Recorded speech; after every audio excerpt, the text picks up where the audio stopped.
Huh?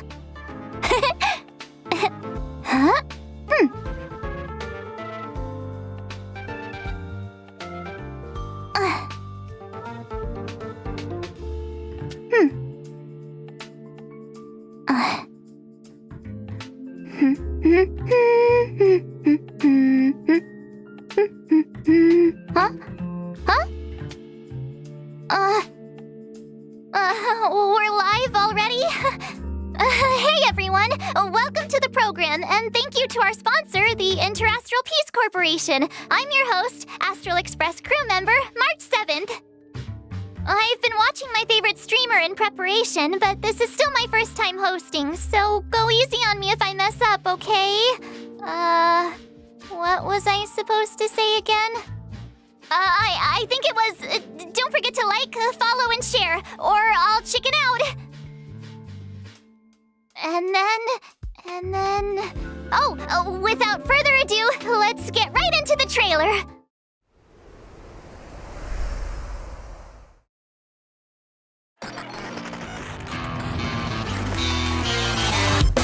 Attention all spectators! Attention all spectators! The Interastral Tournament Festival Championship is about to commence! Please take to your seats!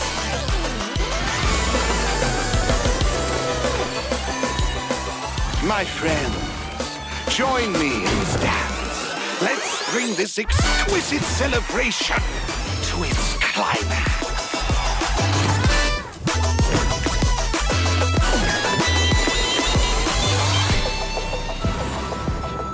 Billabong might be in arrears, but I'm out of pocket.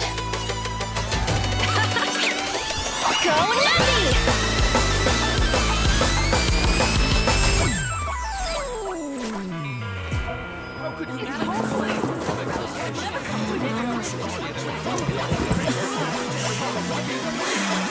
Enough! I returned to the Law Fu so I could surrender myself to the Alliance and atone for my sins. This will be the last you see of me.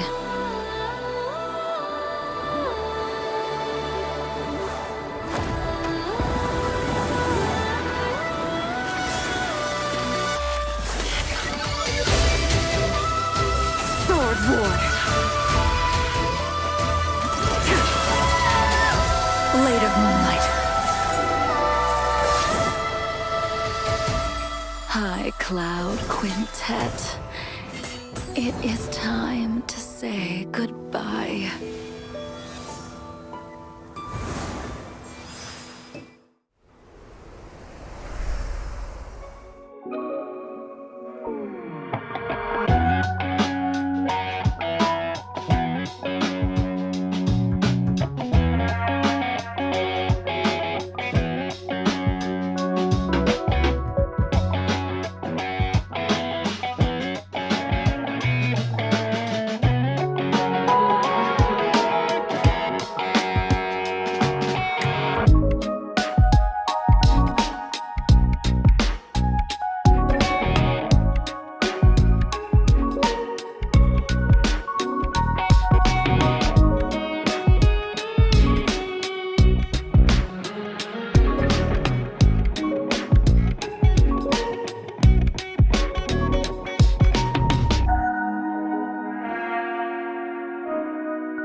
Yeah! The Trailblaze journey continues! There's loads of fun stuff waiting for us out there. Can't wait to catch it all on camera. Like Jing Liu! Never thought we'd meet a living Xianzhou legend. She's super interesting. Miss Jing Liu might look young and elegant, but people say she's experienced and super dangerous. I was a little nervous when the director told me I'd be introducing her today. So I thought, why don't I see if I can bring in another young, elegant, experienced, and dangerous lady to help me with the intro. Next up, let's put our hands together and welcome Miss Himeko, navigator of the Astral Express. Wow, March. Is that how you see me? I'm very flattered. Himeko, you're here already? That's right. I walked in just as someone happened to be calling me a young, elegant, experienced, and dangerous lady. You're all those things? So, you want to take it from here, Himeko? Sure thing. Where were we? Hi, everyone. As March said, I'm Himeko, navigator of the Astral Express. Today, I'll be introducing you to a living Xianzhou legend, Jing Liu.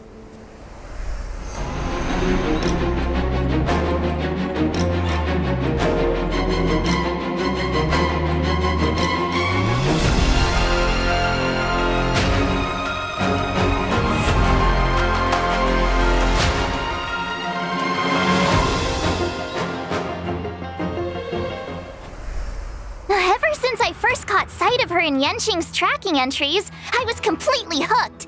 She's Jing Yuan's previous master. I bet she's got all kinds of hidden stories to tell. As one of the High Cloud Quintet, she was once the strongest swordmaster on the Luofu. However, due to the effects of Mara, she sometimes loses her grip on reality, perceiving herself as an unstoppable sword. Jing Liu's so ruthless. She even attacked her apprentice's apprentice. And she figured out Yenqing's fighting style just from the sound of his swords. I'd bolt if I saw her coming my way. I can't say I blame you. After the Mara took hold of Jing Liu, she became a different person. As for the day she crossed paths with Yenqing, it was quite the twist of fate. I guess so. In any case, Jing Liu is unpredictable at the best of times. But if you catch her on a good day, she's as calm as moonlight on a silent night. Nicely put. Her power is actually deeply connected to the moon's phases. Jing Liu is an ice-type character following the path of destruction who uses 2 different states in combat. Different states? What's that? Think of it this way. When Jing Liu is in prolonged combat, her Mara-struck persona takes over and she changes states. When Jing Liu uses her skill, Transcendent Flash, she accumulates stacks of syzygy. Whoa! Isn't Transcendent Flash the legendary sword move from Mr. Cien's story? The one that cuts through time itself? You sure seem well-versed in High Cloud Quintet stories, March.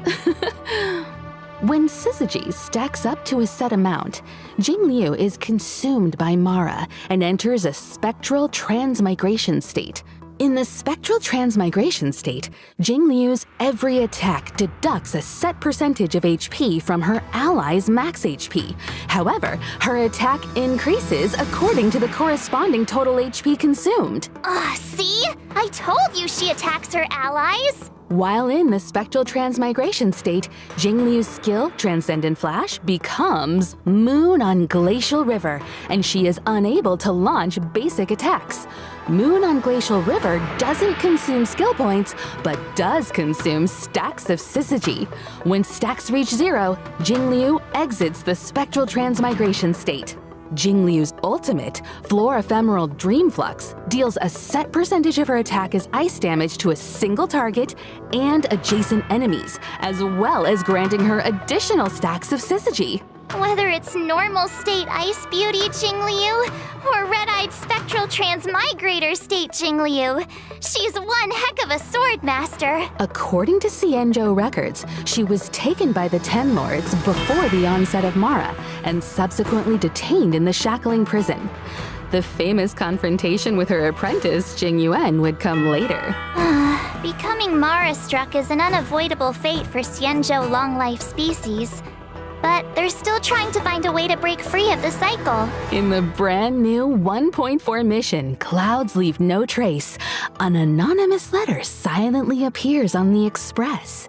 It seems an unexpected visitor has extended an invitation and is looking to connect with Dan Heng to delve deeper into the tale of the Xianzhou. Past events may feel distant in the present, but it's only right to give this story its proper conclusion. Valiant figures from times of old reunite with familiar faces and find themselves in a world drastically reshaped from the one they once knew. I heard the reason Jing Liu wears a blindfold is to avoid catching sight of certain objects on the Xianzhou. Things that would trigger her memory and the Mara inside her. Well, not seeing isn't the same as not remembering. She's never forgotten those who fought alongside her. As for solving the Mara predicament, we'll just have to stay tuned for the upcoming Xianzhou story. Looks like Jing Liu's next move is gonna be trending all over the Xianzhou. Hey, Himeko, what if I start doing my own live streams? They could track Jing Liu's every step. I bet they'd get loads of views. Sorry, March. I wouldn't recommend chasing trends. Your content will probably end up clashing with the IPCs. Really?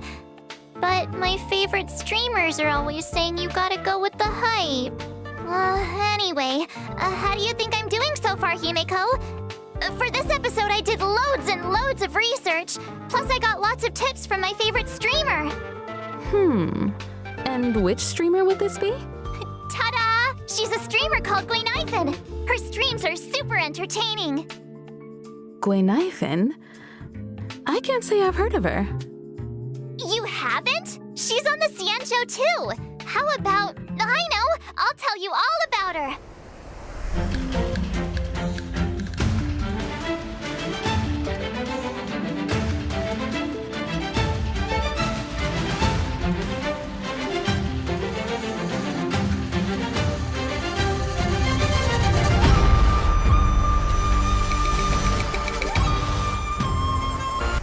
There was one night I couldn't sleep, and I ended up watching Gwaneifen's Kwaiban live stream. I've never heard anything like it. I subscribed straight away. It was meant to be. Her attire is very Xianzhou, but it feels like she's not from the Luofu. She's not from any of the Xianzhou ships. I think her real name was Guinevere or something. Anyway, Gui means fine wood, Nai means to exist, and Fen means fragrant. Su Shang came up with it for her. She's her bestie. What lovely imagery. I know. Plus, if you think about it, Guinevere and Gwaynaifen do sound kinda similar, if you say them a few times, right? We might want to steer clear of wordplay, March. I heard the Xianzhou issues fines for that. Huh? Seriously? Xianzhou culture is vast and profound. There's still much to learn. Gwaynaifen says that Su Shang is always schooling her on local culture and customs. Su Shang is as Xianzhou as it gets. I feel like everything I learned about the Xianzhou I learned from them. Live streaming, Kwaiban, a passion for Xianzhou culture. Gwaynaifen seems like a girl of many talents. She is! Although I feel like she mainly uses them to impress her bestie.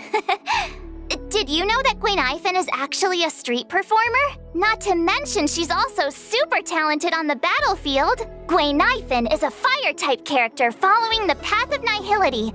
When using her skill, Blazing Welcome, Gwaynaifen launches firecrackers, dealing fire damage to her target and adjacent enemies with a chance of inflicting burn.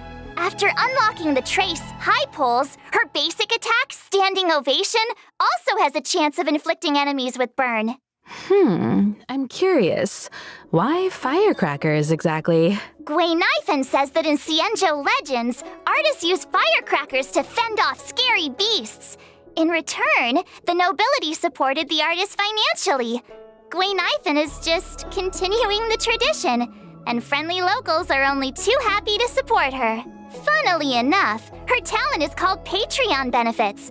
When Gwaynaifen is on the battlefield and an enemy sustains burn damage, there's a chance they'll enter a Fire Kiss state. Fire Kiss is stackable and limited to a set number of turns. While in the Fire Kiss state, enemies sustain increased damage.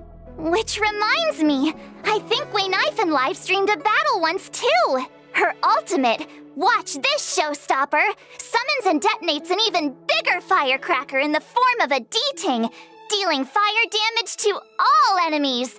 Targets already inflicted with burns sustain additional damage as a set percentage of the fire damage. Is this what the kids call going viral? I'd love to see her combat livestream data. I bet it was an instant hit. About that. Her stream was taken down halfway through. I think she violated the platform's fire safety policy. Oh. What do you think? Got a better picture of Gwenithan now? And I can see why you're so fond of her. Cool, isn't she? I'll message you the link to her streams right now. Sometimes she even sends gifts to her fans. Hey, Gwailings, check this out. Scale Gorge spring water, clear and tasteless, rich in calories. One sip. You just saved yourself a meal. Actually, I bought some 5-liter Scale Gorge spring water during Gwenithan's last stream. When you're watching her stream, you gotta be ready to grab the deals. They're awesome! Wait a minute, March. If that's the case, those bottles of Scale Gorge spring water in the Express's storage room, you bought all of those? Yeah? What about them? Interesting. Just the other day, Welt was telling me about his new healthy lifestyle habits. Apart from exercise, he's been drinking 8 glasses of water a day. Strangely enough, he's gained a little weight. Guess it must have been... So Mr. Yang was drinking the... It's getting late, Himeko. We should get back to the show. The next person we'll be talking about is Topaz! Sure. So, who's Topaz? Actually, I don't know either. But the director said that Topaz works for the IPC. She even knows that presenter, Albert. Speaking of, let's get him on the line. He can introduce Topaz. Albert? Albert! Ah! Woo! And whether or not your world has a day-night cycle, good morning, good afternoon, and good evening. I'm your good buddy Albert. Why did our art style change?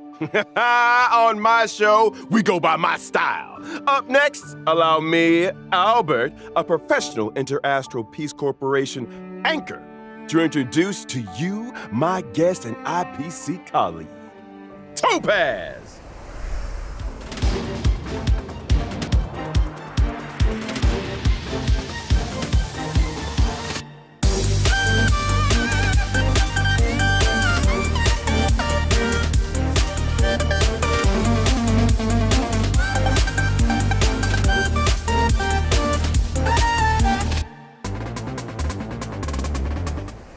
Topaz is a rising star in the IPC Strategic Investment Department, currently heading up the Special Debts Picket team. She's a combination of youth, elegance, and remarkable ability. The Special Debts Picket Team. I think I've heard of them. Well, as you may know, among the universe's major investors and lenders, the IPC is a big fish. And with so many venture capital projects, there are bound to be bumps in the road. Topaz is our go-to person to smooth out the bumps and make sure we recover what's owed. Oh, I get it. So the corporation's in the red?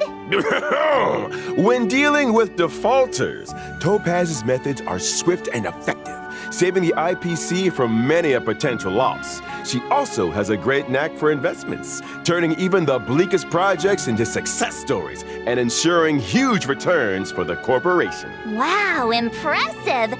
Does she have some kind of superpower? Within the walls of the IPC, there is indeed a rumor that Topaz's stellar success might have something of the supernatural about it. Oh? Supernatural? Oh, reminds me of Gwenithan's ghost hunting streams. Ghost hunting? Let's not jump the gun. When people think of Topaz, they don't think about ghosts, but a certain unmistakable companion. I'm talking about her warp trotter, Numby. They may look like a cute mascot, but Numby is Topaz's trusted sidekick, both at work and out on the battlefield. Numby has a keen sense for sniffing out wealth. Security checks, debt settlements, and calculations are all child's play for this little piggy.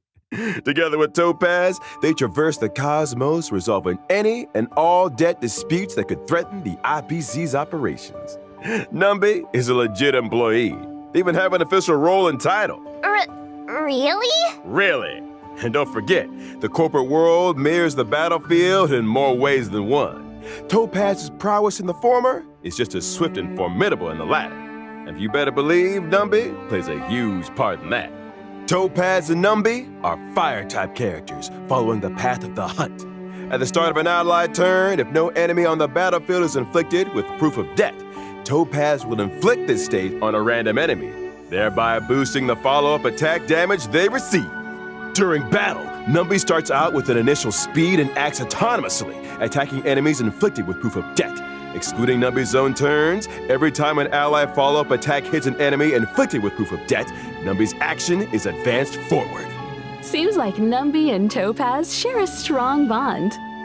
They make a tight unit.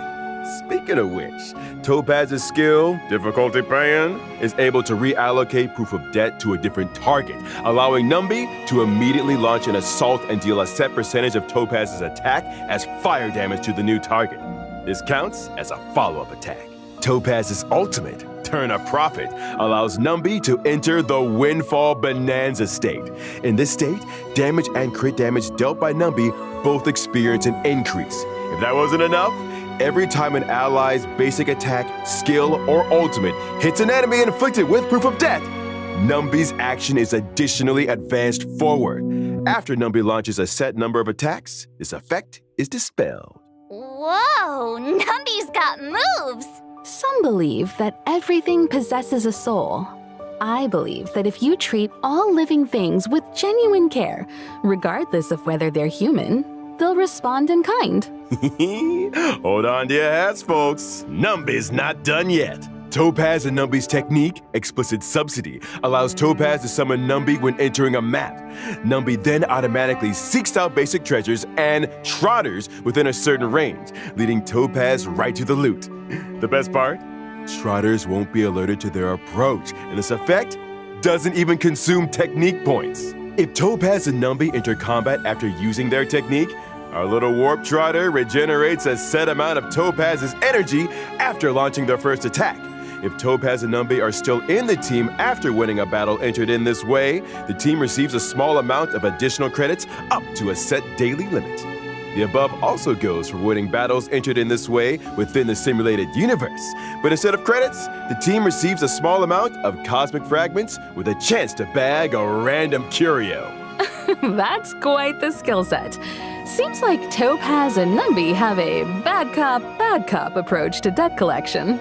All that and no debuffs. We might as well call Numby the omnipotent cosmic piggy bank. Careful now. If there's an eon of prosperity out there, I doubt they want competition. Truth be told, Topaz doesn't care much about Numby's wealth-generating abilities. Here at the IPC, she has a reputation for being clean as a whistle. Money just isn't that important to her. Money is a means, not an end. Work should make you happy. Topaz looks after Numby because she loves them. Simple as that. That's not all I heard. In version 1.4, Stagnant Shadow's Shape of Scorch will be going live. Beat it, and you can snag the essential material required for Topaz and Gwenifin, Searing Steel Blade. Albert, are you sure Topaz is just your colleague? It feels like she's got a way bigger role than you. What? Clearly, you've never worked in a top-tier company. In esteemed enterprises like ours, we stress a horizontal approach to management. As long as one has their own methodology, finds their own niche, and employs their own strategy, they can exert unlimited influence and change the fate of a project. Himeko, is he making any sense to you? I'm not quite following. Look, I might not get the ins and outs of investing, but I know my way around a presentation deck. Those dazzling slides on Topaz? Yup, my creation. Impressive. It's all about making yourself indispensable in the workplace. And if Topaz were here right now, she'd acknowledge my presence with the utmost respect. How's it hanging, Owlie? Hi, viewers. Topaz! That's my name. Don't wear it out. You guys probably mentioned already, but I work in the Strategic Investment Department at the IPC headquarters. It's an honor to be here for Miss March 7's show today, and to meet Miss Himiko. Hi, Topaz! Nice to meet you too. Director Topaz, what brings you here? A while ago, we received an investment application from the Interastral Peace Media Department. It seems the IPM's presenters want to expand the program's reach. As such, the corporation sent me to evaluate the program's performance. Director Topaz, I'll show you my expertise right now.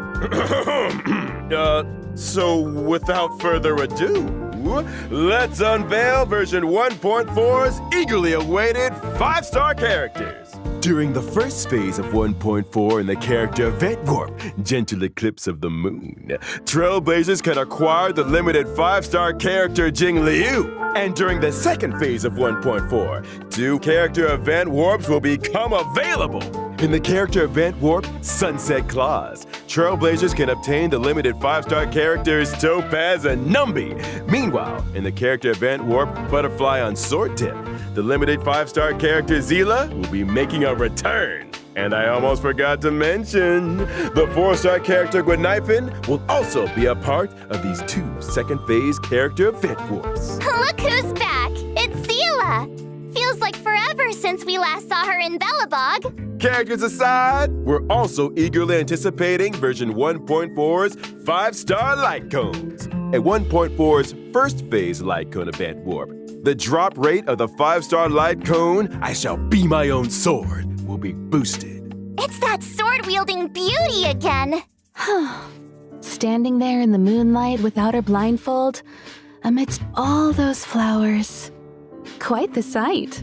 Unforgettable! Meanwhile, in 1.4's second phase light cone event warps, the drop rates for the 5-star light cones, Worrisome Blissful, and In the Night will be boosted. Wow, Topaz is so lucky to be surrounded by so many cute fluff balls.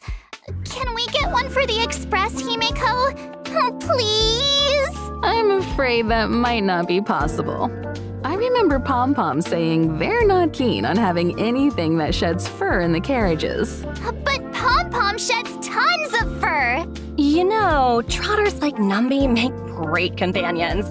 They're non-shedding, low maintenance, and super squishy. Plus, they can sniff out valuable treasures.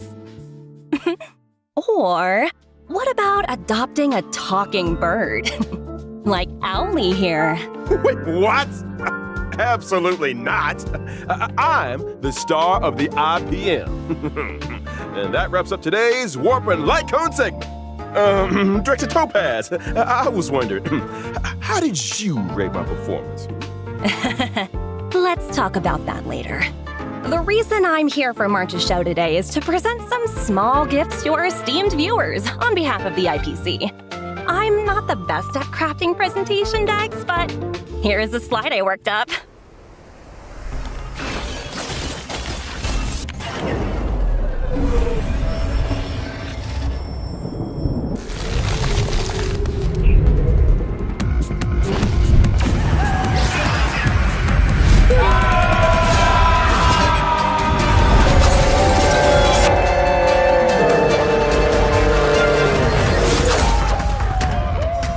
Feel the frost in the space fantasy adventure Honkai Star Rail.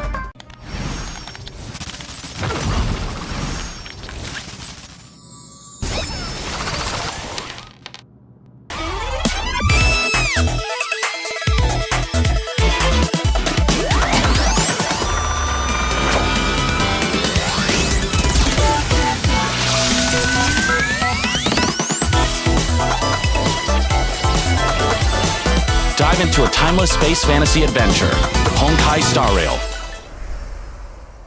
Gee, thanks, Topaz. It's great you could take time out of your schedule to be on the show. You must be pretty busy. Well, the corporation is a big part of my life. In fact, me and my team are heading out to business on Eurillo 6 very soon. Taking part in today's program was a nice change of pace for me. Oh, really? Eurillo 6? We've been there. So, is this a debt-collecting trip? I'm afraid I can't comment on internal IPC matters. That said, I heard the Express crew will be heading to Urillo 6 for the Trailblaze Continuance Future Market. Looking forward to seeing you all in Bellabog. Huh? How did you know about that? Preliminary research is crucial for the smooth progression of any project. Our data collection lead informed me about a significant site on Urillo 6 known as the Pillars of Creation, a memorial symbolizing centuries of Bellabogian resistance. Out of respect, I intend to pay a visit there with a few colleagues. Colleagues? Oh, where are my manners? Let me introduce them. Senior staff, team leader, grunt, field personnel, and grunt, security personnel. They look pretty slick, but I can't help but wonder... Are they enthusiastic about a trip to an ice planet? I'm afraid enthusiasm doesn't come into it. The IPC's balance sheet isn't the best right now. We haven't got the capital to outsource missions like these. That explains the recent disturbance in the corporation.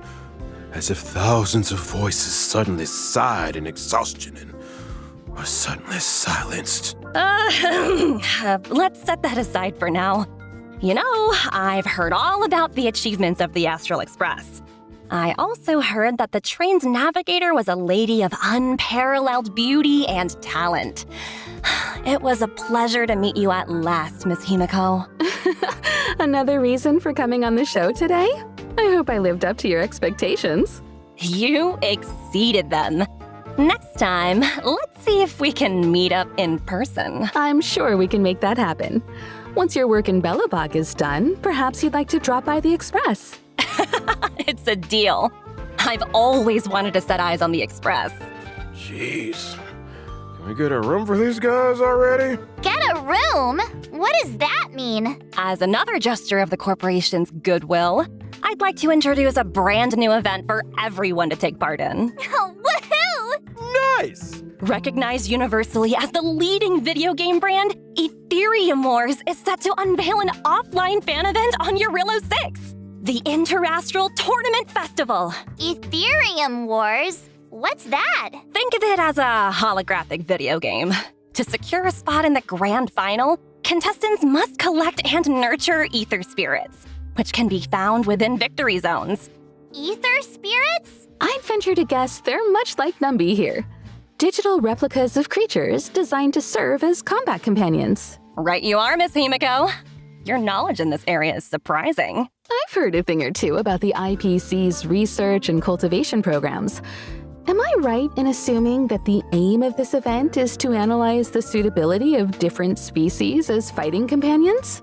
Correct. And we stand by our promise that no real-life creatures will be harmed during Ethereum Wars. The IPC has renovated an old weapons testing ground to serve as a tournament venue. We've also set up victory zones in different locations: Herta Space Station, Urillo 6, and the Xianzhou Luofu. Those who manage to defeat the championship contenders in each victory zone and complete the hyperlink challenges will be greeted with generous rewards. It's also worth noting that ether spirits, both allied and enemy alike, are classified into 3 types: mechanical, humanoid, and aberrant. In combat, these types have a cyclical relationship, with each one countering another. Attacking enemies that are vulnerable to your current ether spirit's type will allow you to deal extra damage. Oh, so picking a type that counters your opponents is super important. You got it!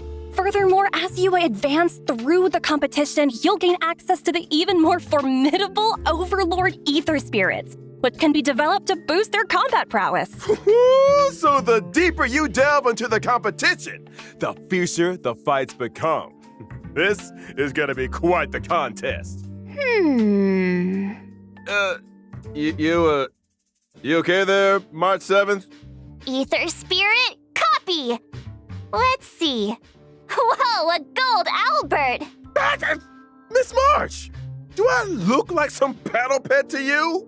You can't just collect anything and everything. Just curious. A reminder to our esteemed contestants. Numerous players from across the universe will be partaking in Ethereum Wars. As you progress, new opponents will be revealed. After completing all challenges, exhibition matches await. where you might end up face to face with some unexpected opponents. And should you rise to the occasion and overcome the Interastral Tournament Festival challenges, you'll receive IPC-sponsored eligibility for a specially selected 4-star character.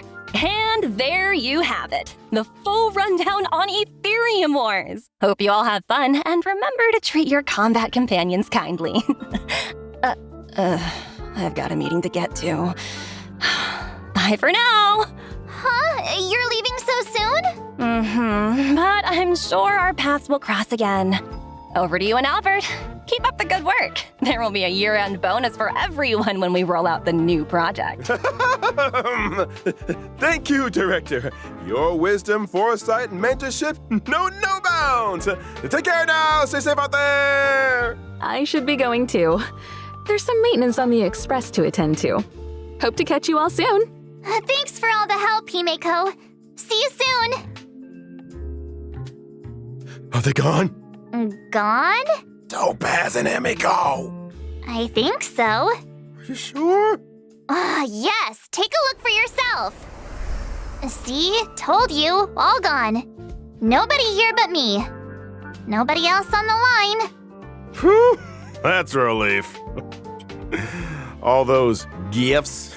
If you ask me, Topaz is just abusing her position to engage in a personal pastime. Huh? Topaz's personal pastime? What's that? Isn't it obvious to you? Maybe you should take another look at the specifics of this event. Let me think. I got it! So Topaz's personal pastime is hunting. Duh? Hunting? Miss March, what gave you that impression? Well, isn't that right though? I'll show you. This event is all about sneaking up slowly and then... Hey! Whoa, slow down a second. Topaz's pastime is cuddling creatures, not hunting them. As soon as she gets home, she grabs her pets and cuddles the heck out of them. She's got hundreds at her company apartment. Huh? Did you say hundreds? How does she have the space?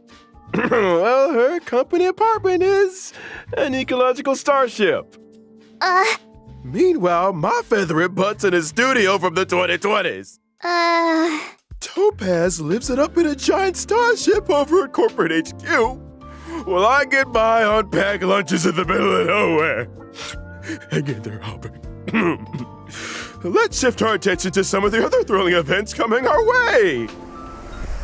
First off, during the 1.4 release, the Planar Infinity event is making its debut. Herta and 3 other members of the Genius Society made some small renovations to the simulated universe, but each of them threw a spanner in the works. With the code damage, the universe is beginning to expand exponentially. Madam Herta wanted me to pass a message on to our Trailblazers.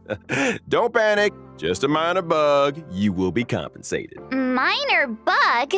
Really? It doesn't sound like it. It's true! The spanners in question cause the simulated universe's blessings and curios to multiply. As such, in Planar Infinity's Ordinary Plane challenges, Trailblazers can obtain some wonderful buffs. For example? For example, a cosmic big lotto that won't disappoint? Oh, wow! See what I mean? Following an Ordinary Plane challenge, Trailblazers will enter Herta's Manic Plane with their buffs in tow. Every time Trailblazers successfully challenge a wave of enemies, a floor is successfully cleared. As floors are cleared, Trailblazers will face off against increasingly difficult enemies until... Uh-oh. I knew there was a catch. Now we have to fight attrition warfare? Herta wants to test the limits of the simulated universe's memory. Don't panic, Ms. March. As long as Trailblazers obtain as many buffs as they can in the Ordinary Plane challenges, they'll be able to face down the Manic Plane with full strength. Trust me, in the simulated universe, anything is possible. Really? I don't believe you. You must believe me! I promise, Trailblazers. It's a walk in the park. I'm begging you. Now I really don't believe you. And of course, where would version 1.4 be without the ever-stimulating check-in event? Come on, y'all. Give it up in the back. Let's hear it for checking in. Woohoo! Check-in, check-in. Also in 1.4, we'll be welcoming in a story replay feature. When interacting with characters in the story, Trailblazers can now pause dialogue and review surrounding context. All that juicy lore and tasty exposition buried under trigger-happy mouse clicks, waiting to be rediscovered. This doesn't mean you can make new choices, though. So always make choices that you know you won't regret. We'll also be seeing the return of the planar fisher and realm of the strange events. During the events, successfully challenging the simulated universe and cavern of corrosion can earn you a set amount of double rewards. Nice! Double rewards! Some people are farming the cavern like crazy every day. They can save themselves some time. Would you be one of those people, Miss March? Me? No way! Pom Pom never stops talking about that mysterious recipe they found. Things are gonna get real busy soon. And what's a recipe gotta do with being busy? It's not just the recipe. Pom Pom's been talking about organizing a whole food tour event. So strange. Nobody even knows where the recipe came from. What if Pom Pom runs into bad guys on the tour? I need to protect the conductor. Ha! I get it now. You want to pose as a bodyguard to get a bunch of free snacks. Hey, that's slander. The food tour will be following the express around the world.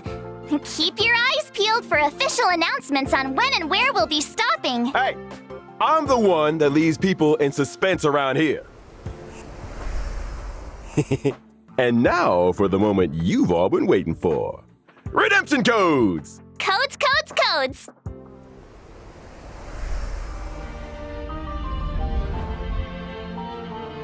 We are honored to introduce Honkai Star Rail to the PlayStation 5 on October 11th. PlayStation 5 is a perfect platform for this space journey, allowing our team to tap into full potential of the console. The story of Honkai Star Rail is only getting started. Now with added technical features on PlayStation 5, we invite PlayStation gamers worldwide to join us in this breathtaking space fantasy. Climb aboard the Astro Express on this October 11th. Adventure has no limits. And may this journey lead us starward.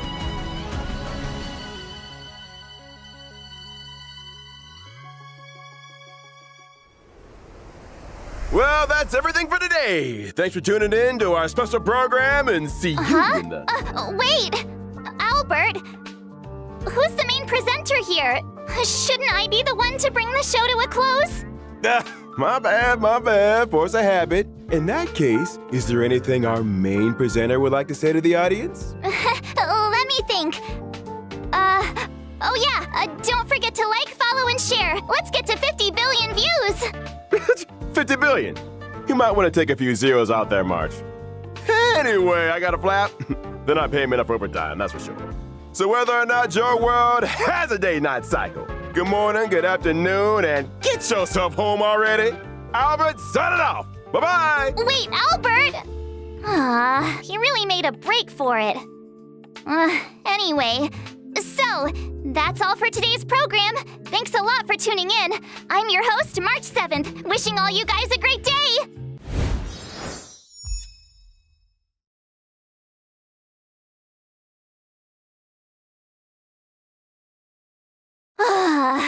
Finally! I'm exhausted.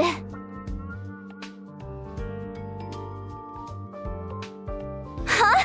Really? Oh, thank you. Actually, I was feeling super nervous. Oh, no. You guys did all the hard work. Thank you. Huh? Is the program link up already? I'll share it with my friend. Hey, you see my stream just now? you said you'd be tuning in. Link is already up, by the way. I just shared with you. Remember to watch the whole thing. I'll be checking. Huh?